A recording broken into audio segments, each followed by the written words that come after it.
Barakatha Yahawa, Barakatha Yahawashi, Barakatha Yahawa, Barakatha Yahawashi. Call Haloyim Yahawa, Ba'ashem Yahawashi, Ba'ashem Roha Kadash. Double honors to the elders, apostles, and bishops of Great Millstone who teach and rule well. The title of this epistle is called How Crazy Israelites. And the principal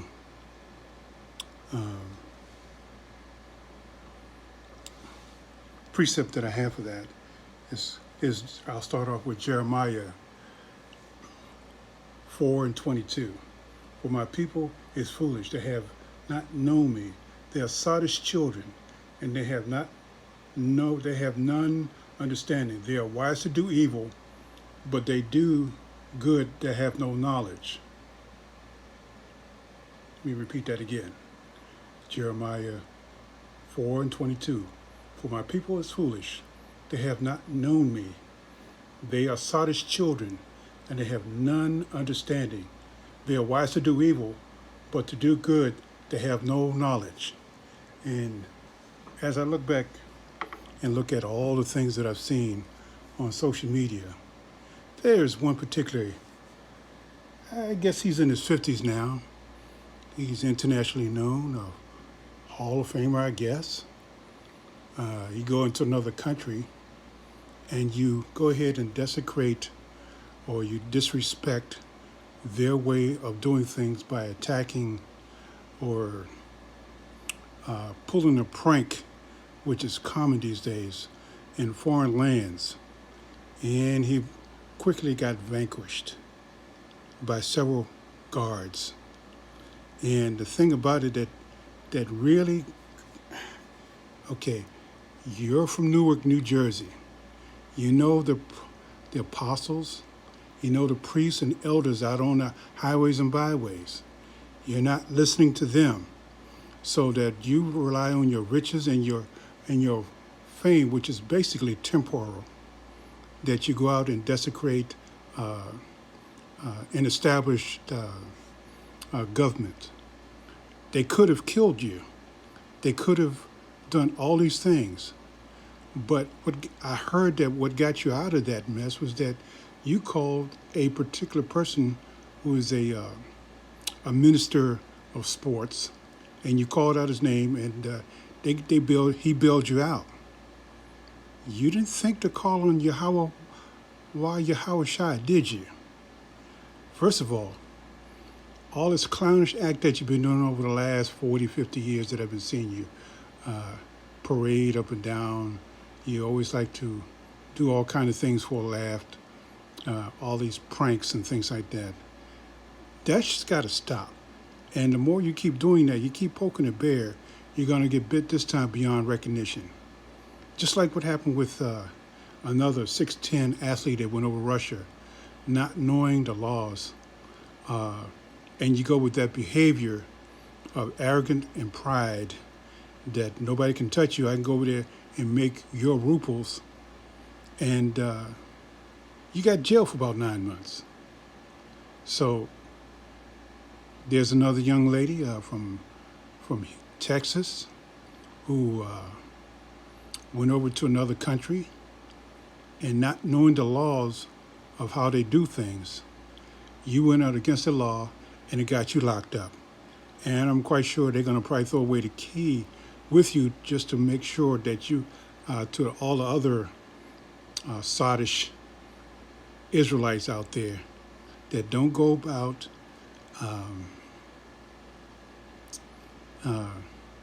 breaking the laws, not knowing the customs. You must know the environment that you enter to so that you don't get yourself in trouble. Basically, your behavior and the color of your skin is the first drawing card to keep an eye on you.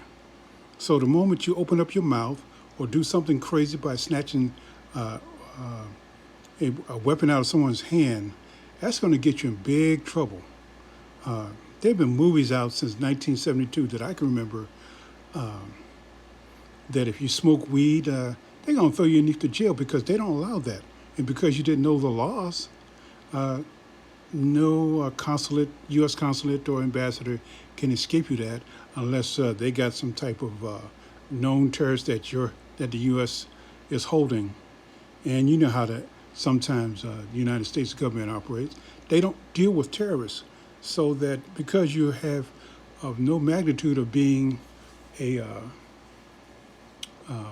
contractor with lethal skills, you're deemed untradeable.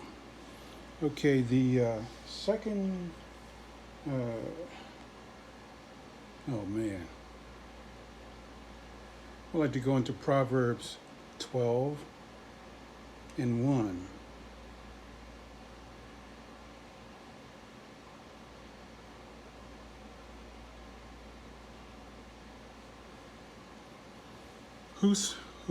Whoso loveth instruction loveth knowledge, but one that hateth reproof is brutish. Now, it goes back to what I was saying before. You just can't disregard customs, culture of another land. I remember about 25 years ago, I was in Canada, where that I kept quiet, I didn't react. You observe. So when we're coming back into the United States, the guard of Port of Authority says this looked like a counterfeit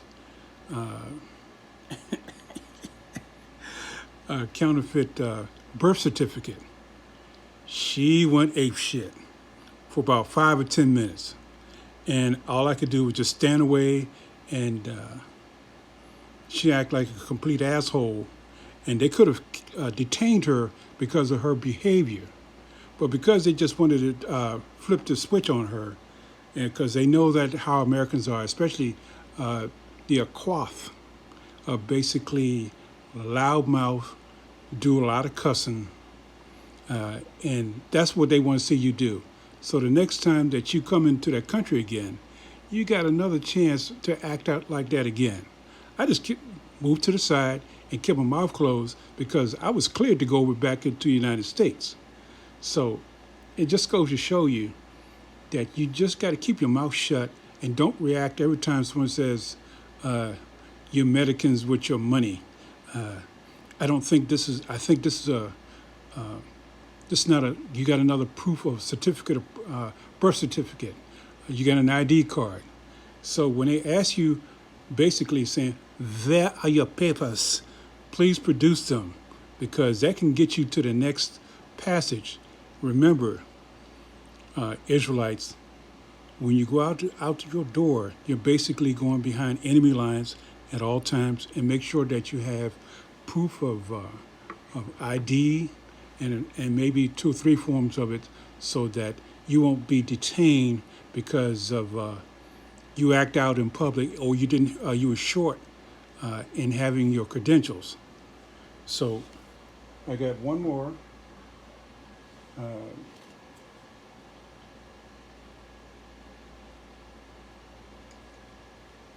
I guess I'll go to John.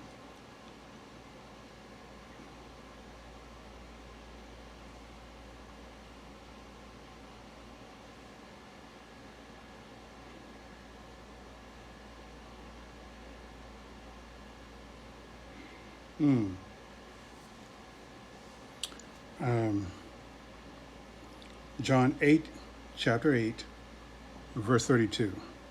And you shall know the truth, and the truth shall make you free. Okay, we told you, or should I say, in this epistle that I told you that this is what you must do in order to get by, to operate in this country.